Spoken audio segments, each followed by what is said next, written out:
Welcome to everyone who is here. We are beginning our new VIA. For those who are brand new, on the wall back there, you see those tapestries that say Via Transformativa, Via Positiva, Via Negativa, Via Creativa.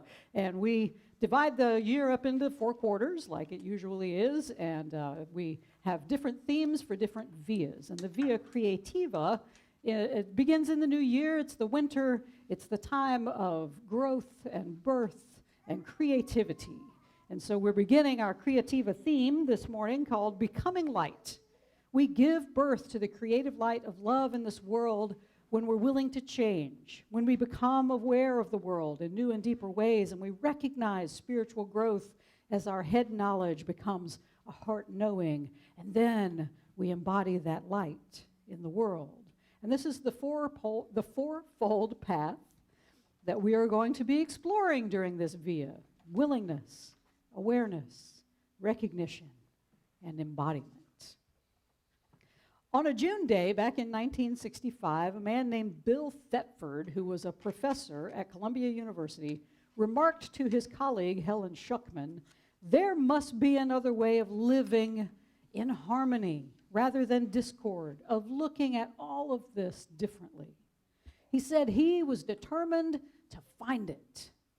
Little did they know in that moment when Helen agreed to help him find this other way of living that she would become the scribe of something called A Course in Miracles. And Thetford would become her companion and editor on that journey. In that moment, Thetford took the first step in this fourfold path to awakening that we're exploring in this VIA. He became willing to live another way. He became willing to see life differently. It was that little willingness that made both he and Helen open to receiving the guidance that eventually became A Course in Miracles. Just a little willingness, jubilants. That's all it takes to turn our lives around, and sometimes even upside down, which the ego doesn't think is a good thing, but it really is. And I'll tell you what, 12 years ago on this day, my little willingness to do the idea of church differently manifested in the first celebration of Jubilee Circle. Happy birthday, Jubilee! This was the January 9th, 2010 was when we held our first celebration. We were a new church start back then in the United Church of Christ, and we were an outgrowth of Garden of Grace, which is still going strong over there on Atlas Road. Eventually, though, we left the UCC and we joined up with the Jubilee community in Asheville that had been the inspiration for me to step out on faith and find another way to help people transform from the inside out. So if you think about it, jubilants, it's just been that little willingness to crack the door open on a new life that always brings sweeping changes to us, not just in the world at large, but within our own lives. So when we become willing to see the world differently, to engage in the world in a new way, to create an inner world of beauty and love and joy, the holy rushes up within us, wells up within us, because the holy will take even the slightest invitation as permission to transform our world from the inside out. And when that happens, all you'll know to say is, "Oh, yeah." "Oh, yeah." As a child, I was raised in the Southern Baptist tradition. And once or twice a year, our church would host something called a revival. Anybody ever been to a revival? Oh, yeah. Oh, yeah. If you're familiar, yes. Arlo, he's got it. He's never been to a well. In a former life, maybe. In a former life, maybe. If you're familiar with Southern Baptist, you know that we were in that building most of the week. Twice on Sundays, Tuesday for choir practice, Wednesday for prayer meeting, or in the case of the kids, Girls in Action or Royal Ambassadors. Don't get me started on those. Anyway, a revival meant you would be there Sunday through Friday, and you would be expected to listen intently to the latest traveling evangelist who was coming through.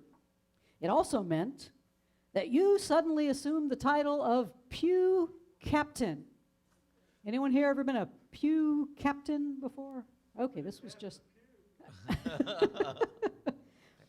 Being a pew captain meant that you were responsible for filling one seemingly infinitely long pew with warm bodies ready to receive the Word of God and be so moved by the traveling evangelist that they would accept Jesus as their Savior.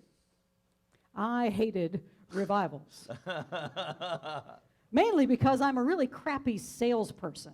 I could never sell band candy or any other items the school forced on us as fundraisers. I always felt like I was imposing on people, and who's going to buy stuff from me anyway? I mean, really. And I felt the same about my religion, perhaps doubly so. Those I knew already went to church, and those who didn't seemed just fine without it, thank you very much. I sucked at selling Jesus. And so when revival time came, I had one very long, dusty, and empty pew. There was something, though, that I was good at in childhood, and I'm still pretty good at today, and that is performing. Even though I'm an introvert, and even a more severe one in childhood, I've always loved to find ways to entertain people. I love to make people laugh and to think.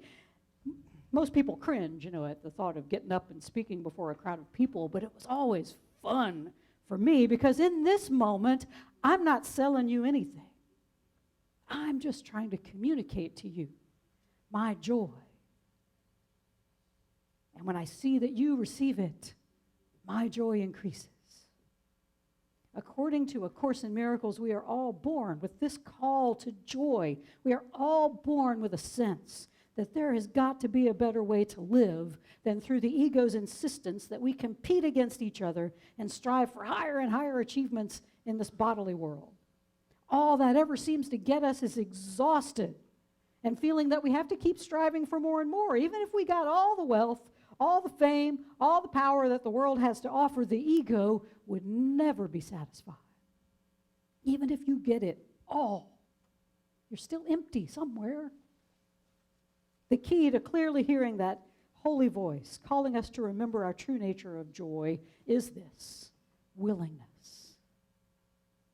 As A Course in Miracles says, it takes effort and willingness to hear God's call for joy and nothing else. And it's the final lesson that we are called to learn, to hear God's call for joy and nothing else, tuning out all of this static of the ego.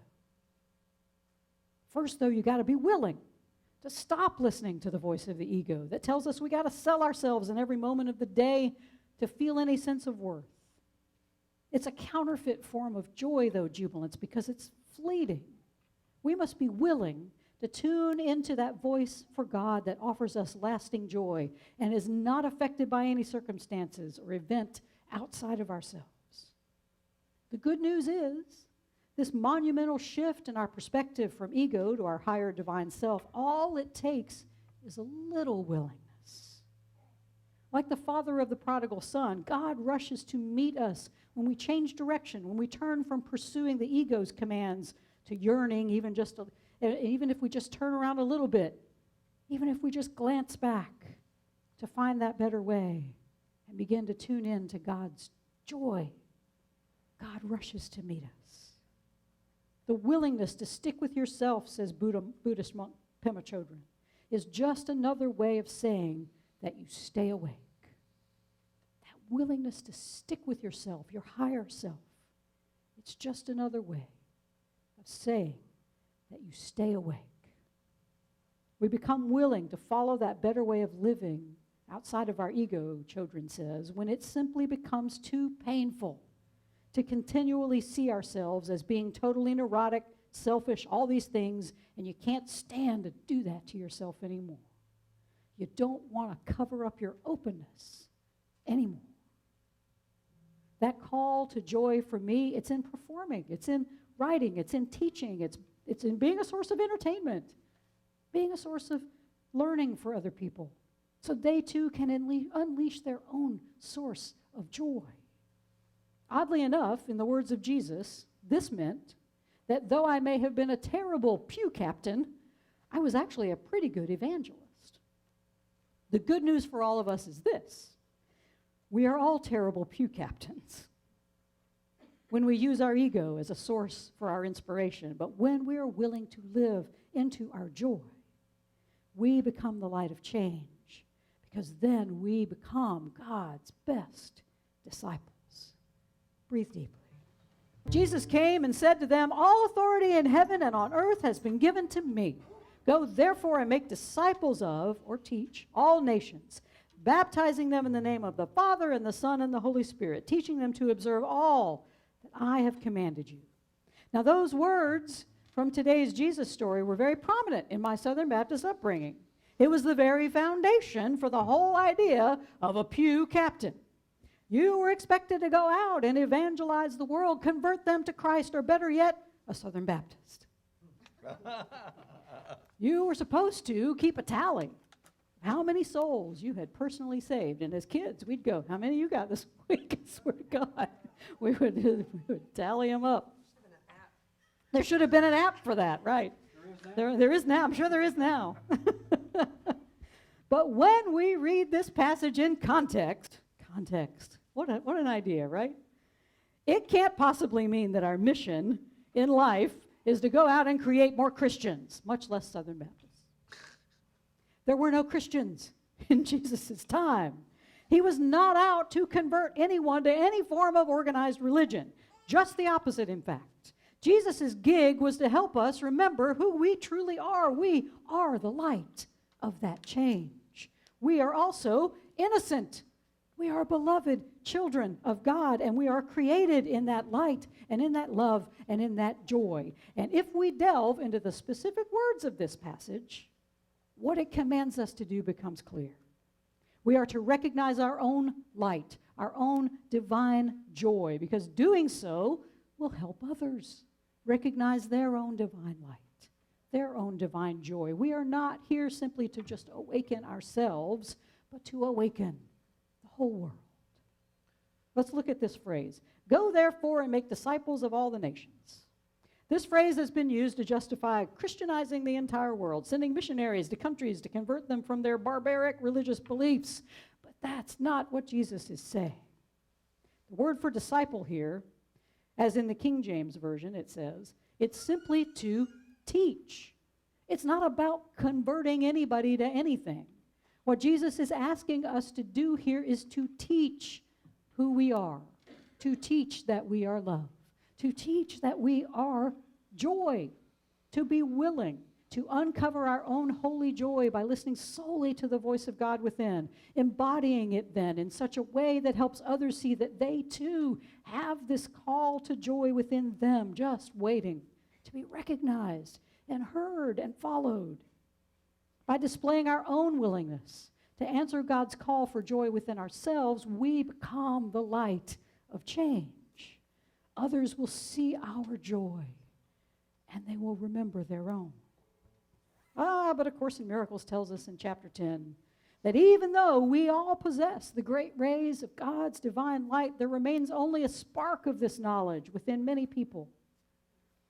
Those our egos judge as greedy or recalcitrant or obstreperous or downright evil, they all still have that spark, though their great rays of divine light may be obscured.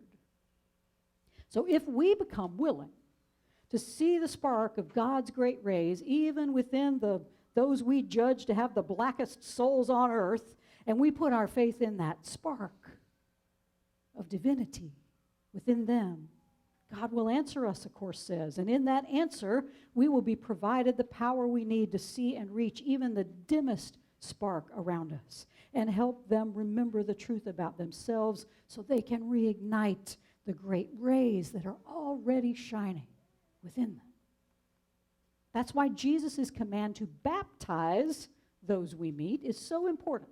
Because in that word, in Greek, baptizo, it can mean what we're familiar with, the immersion of our bodies in water to signify the cleansing of the ego and rebirth into spiritual life.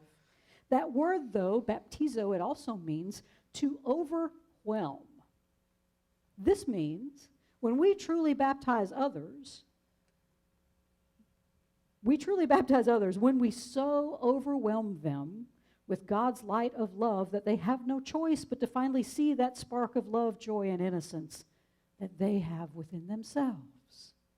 And this is not a wishy-washy kind of love. This is a fierce love that doesn't wither in the face of violence.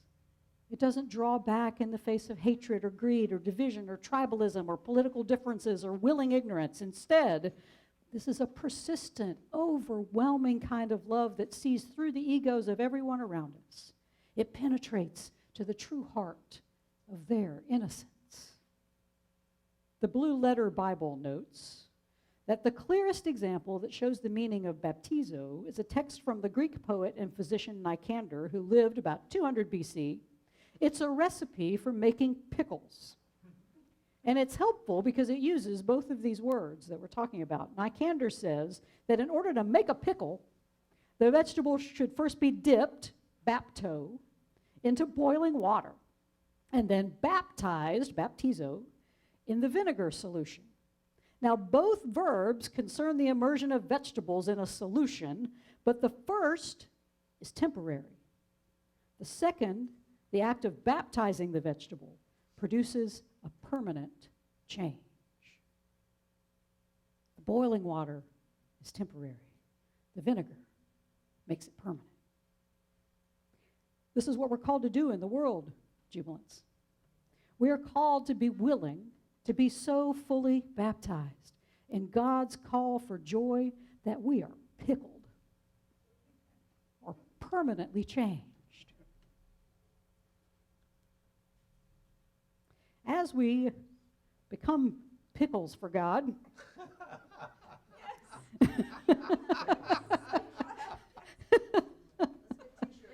pickles for God, right? It's the real deal. It really is. Yeah. The real deal. We're all in a pickle. Does everybody need a minute? Okay. Yeah, right. You're jerking me around. Oh. That was kosher. Oh. Now I've started it. You did it. I know. All right. Pickles for God. As we get pickled, we're made willing to be so overwhelming in our love and joy that others are moved to get out of the boiling water of the ego and into that holy vinegar solution where they too are permanently changed, made pickles for God. Before we get pickled in the spirit, though, Jubilants, that first step, it's willingness. Are you willing to get out of the ego's boiling water that just keeps you forever seeking relief from all that relentless roiling? Are you tired of being boiled alive by your ego's demand that you follow this desire or avoid that desire, all in the name of finding some peace and joy in your life? Are you tired, Jubilants, of seeking lasting joy and never finding it through the ego's ideas and schemes? If so, it is time to get pickled. It is time to be willing to be immersed in that holy pickling juice that changes life as you know it forever. When we are willing to be overcome by God's call for joy in our lives, and we allow it to wash over us and change not just our minds, but our very souls, then we will always find joy that lasts forever and is never diminished by anything outside of ourselves. In fact, I would submit that if we are so overwhelmed with the love of God, and it's so overwhelming with the love of God to others, that the events of the world will never overwhelm us. Instead, they will make us more determined to teach everyone in the world about the light we have seen, not just in ourselves, but within them. This is a transformation that gives us new eyes. So instead of seeing recalcitrant, greedy, awful people in the world, all we now behold are innocent children of God, caught up in the ego's deadly game of seek but do not find. Our hearts are broken open by this sight, and all we want to do is overwhelm them, baptize them in the light of spirit that we see, however dimly, is shining within them. This is what Pema Chodron means when she says our willingness is us saying we want to stay awake. As we awaken, we become more inspired and we become more inspiring. As we awaken, we see our true nature more clearly, she says, and we find that we can't go back to those old lower ways of thinking and believing once we have seen the truth. And once we become willing jubilants to stay awake, we can never again believe the ego when it tells us that we're neurotic or selfish or unworthy. This is when we know we've been fully pickled in God's call to joy. So jubilants, I invite you to hear the good news today. We all have the spark. We all have the great rays of light within us. We all have this call to joy. So I invite you, as this new year gets rolling, choose to listen to only one voice, God's voice. Be overwhelmed by the call to joy. Choose to stay awake. And as you discover the spark of light of change within yourself and you allow it to shine brightly in the world, others will notice their own spark. And they too will become willing to leap out of that boiling water of ego into that divine pickling juice. And together we all become permanently changed. In the end, jubilants, if we become pew captains who are relentless in our willingness to shine our light of love, we will fill our pew of life with other radiant souls who are ready to join us as the light of change in the world. And that's a vision that can make you say, Oh, yeah. yeah.